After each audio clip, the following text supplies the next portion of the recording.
Hello friends, आज बात करते हैं एक ऐसे दुर्लभ रूप में पाए जाने वाले फूल की जो कि बहुत ही कम देखने को मिलता है और ये है फूल एलोवेरा का फूल। तो आज मैं आपसे चर्चा करूंगी कि यदि आप भी अपने प्लांट में ये फूल पाना चाहते हैं तो कैसे ये फूल आप पा सकते हैं और इस फूल को हम क्यों बोलते हैं कि ये बहुत ही किस्मत वाले लोगों को मिलता है और सोने चांदी से भी ज़्यादा कीमती होता है। आखिर इसमें ऐसा कौन सा गुण है और कौन सा आध्यात्मिक रहस्य है जिससे इस फूल के बारे में इस तरह से कहते हैं।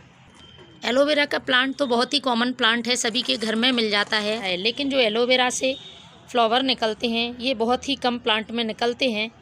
पहले बात कर लेते हैं एलोवेरा प्लांट के गुण की। इनको तो आप अच्छी तरह से इन गुणों से परिचित होंगे कि ये जो एलोवेरा प्लांट है ये हमारी स्किन एलर्जी को ठीक करता है। स्किन से रिलेटेड जो भी प्रॉब्लम होती हैं, स्किन की डार्कनेस को दूर करता है। साथ ही यदि खुजली की समस्या है तो खुजली रैशेज़ में भी बहुत अच्छी तरह से इस प्लांट के जेल का यूज़ किया जाता है। इसकी एक पत्ती को काट के और इसका जेल जहाँ भी स्किन में खुजली हो रही है या स्किन में डार्कनेस है, दाग धब्बे हैं, तो उसमें वो जेल लगाने से वो डार्कनेस ख़त्म हो जाती है, दाग धब्बे भी साफ़ हो जाते हैं। यदि बात करें बालों से जुड़ी हुई समस्याओं की, इसमें भी ये एलोवेरा बहुत काम में आता है। तो बात कर लेते हैं हमारे एलोवेरा फ्लावर के गुणों की।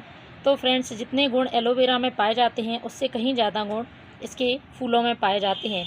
इनके फूलों का रस निकाल कर आप अपने स्किन पर लगा सकते हैं। उसको इस्तेमाल का तरीका है कि इन फूलों के रस को नारियल के तेल में मिलाकर आप स्किन से जुड़ी किसी भी समस्या में उसका यूज़ कर सकते हैं। यदि बालों की समस्या है तो बालों की समस्या में भी आप इसी रस को निकाल के नारियल के तेल में डालकर, और बालों में यदि डैंड्रफ है, खुजली है, किसी तरह का इन्फेक्शन है तो उसमें यूज़ कर सकते हैं। बहुत ही जल्दी ये बीमारियां ठीक हो जाती हैं।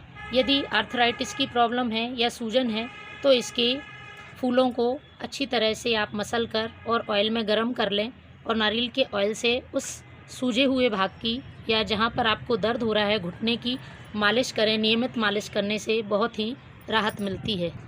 औषधीय इसके अनेकों गुण हैं और अनेकों बीमारियों में ये रामबाण की तरह काम करते हैं। साथ ही यदि आध्यात्मिक दृष्टि से देखें तो भी ये किसी चमत्कार से कम नहीं है। बहुत ही सौभाग्यशाली लोगों को ये फूल मिलता है। यदि आपको भी कहीं पर भी मिल जाता है तो इस फूल को आप तोड़ के लेकर आएँ और उसे अच्छी तरह से अपने पूजन घर साफ़ करके पूजन घर में रखें और उसे माता लक्ष्मी को अर्पित करें। इससे घर में बरकत आती है और किसी तरह की धन की समस्या भी नहीं रहती है।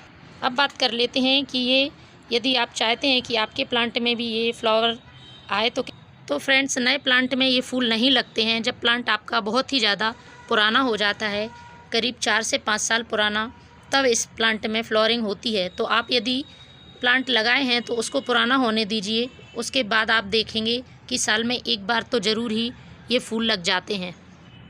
साथ ही इसके जो फूल होते हैं इनके अंदर इसके सीड्स भी होते हैं, तो आप चाहें तो इनके सीड्स को कलेक्ट करके और नए प्लांट भी ग्रो कर सकते हैं।